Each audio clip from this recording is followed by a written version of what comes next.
I'm Tim Herrera with the Sacramento County Office of Education, here with another Teacher of the Year profile. We're speaking with Heather Wright, who is one of two Teachers of the Year for the Elk Grove Unified School District. Thanks for being with us. Thank you. Well, congratulations on being named a Teacher of the Year. Thank you so much. Must be exciting. It's very exciting, very overwhelming and exciting. Well, tell us a little bit about yourself. Tell us at which school do you teach, and tell us what you teach. I teach kindergarten at Elliott Ranch Elementary in Elk Grove Unified School District. I've been there since 2002 when we opened the school.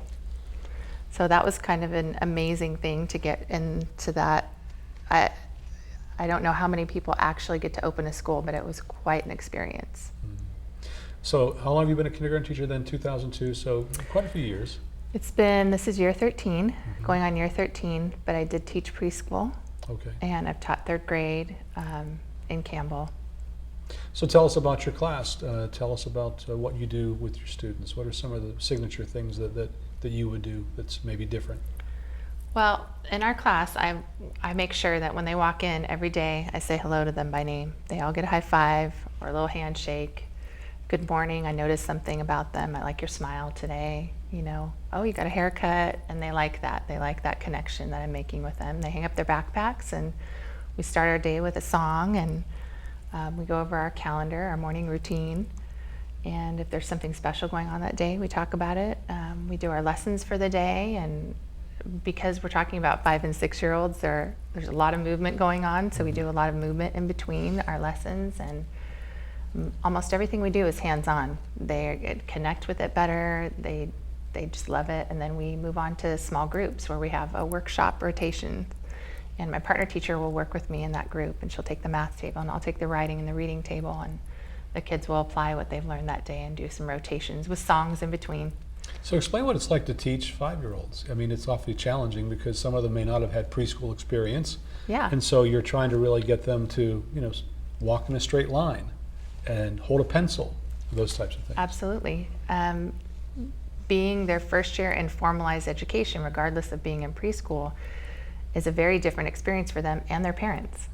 So it's not just the kids, it's the parents dropping them off. Okay, I'm letting them go in the classroom. Oh, I've got to stand in line and I can't touch the person in front of me. Taking turns talking, that not interrupting, those types of things are things that they have to learn every day.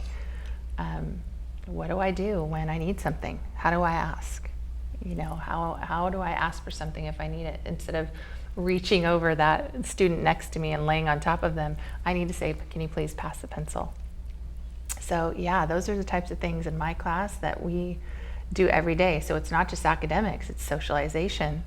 It's getting them socially ready to be a student. And what does that mean? To be a respectful, lifelong learning young person.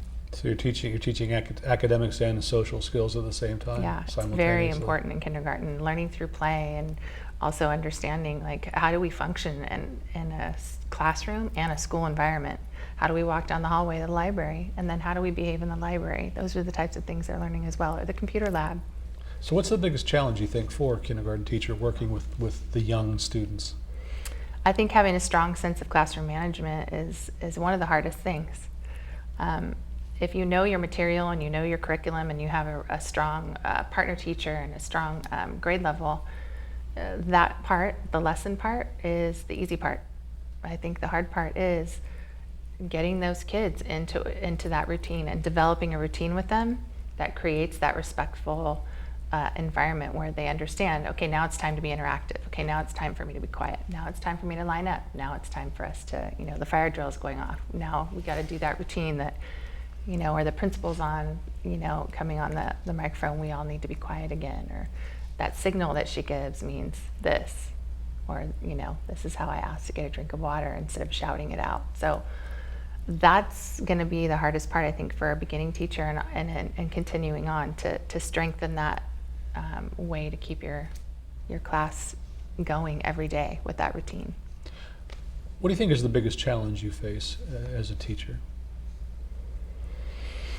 I think the changes in education and even the culture of our neighborhood that changes over time can be the biggest types of challenge, like with Common Core right now. I mean, those are the types of things that are topics that are heatedly debated between community members and even some teachers, and getting that information out there, and really taking the time over the years to work out, all that, the ifs, the ands, the whats, the questions that we have, and taking judgment out of it. It has been really difficult. Mostly, if you are connected with your community, your parents, if you're well connected with your class, your colleagues, it all can work out pretty well, even when there's bumps in the road. If one of those things is missing and you have a hard time with those connections, then it's going to be tricky. And with the institution of the Common Core, you're having to answer a lot of questions, I'm sure, from parents about, why are we doing things differently? Because my oldest, who is now in 8th grade, didn't have to do this. Why do we have to do this now? Right. So you have to do a lot of not only learning it yourself, but explaining it as well. Explaining it and giving them resources to check it out themselves. And there's so much information out there, and come into the classroom and see how we do it, and getting the information out there in a way that's inviting and getting people to really read into it, because change is difficult for anyone. And this is a big change. This is a huge educational change. So there's a lot of pushback from it. But I myself have an 8th grade child who has had a difficult time in math because she didn't have the Common Core. And I also have a 3rd grader myself who I can see the difference between how they've learned with Common Core and without. And so for me, that's huge. And I don't think we're really going to see the changes until the kids that started with it are going into college. So why did you decide to become a teacher? What brought you to this profession? I think my own educational experience over time, there's just little connections here and there. I started to teach preschool when I was in junior college, and I saw that light when children learn interactively and how excited they get and how excited I got about it. And then we went further and further with it with the kids. I'm like, this is what I want to do. This is great. It's not just, what I remembered from teaching, that the teacher who stood and lectured, it was interactive learning that I felt like was so much more powerful, and I wanted to be a part of that and give that gift to other students, and to be that lifelong learner that's questioning and excited and loves learning. So did you have one teacher in your past that kind of is the person you think about as wanting to be a teacher? I had several. Did you? I had several over the years. My 6th grade teacher, Mrs. Schmidt, I remember her. She was always encouraging. Oh my gosh, the detail that you put in your writing is amazing. You should talk to so-and-so because they have, they have this creative way, and the two of you to get, and so she was able to get us really talking together about our learning. And I was like, this is amazing, because I had never had that before. And I remember a college teacher, and now I don't remember his name, but he was one of my history teachers, and it was this huge forum of like literally 150 people. And so you'd think there's just a sea of people and he's going to drone on and lecture. No, he told stories about history, about the people in history, not just the dates and the times and what we needed to know for the test.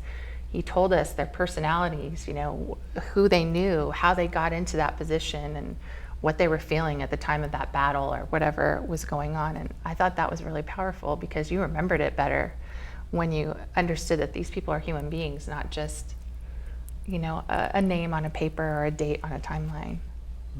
And all of that inspired you, and now you're a teacher of the year. What does it mean to be a teacher of the year? How does it make you feel?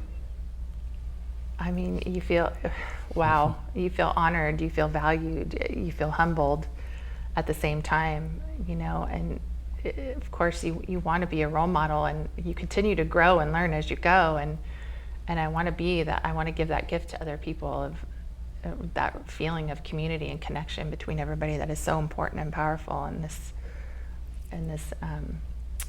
educational journey that we're all on. So it's very exciting, isn't it? It is. It's very exciting. Well, congratulations to you. Thank you very We've been much. speaking with Heather Wright, who is one of 2 Teachers of the Year for the Elk Grove Unified School District. Thanks for being with us. Thank you very much. Nice meeting you. You too.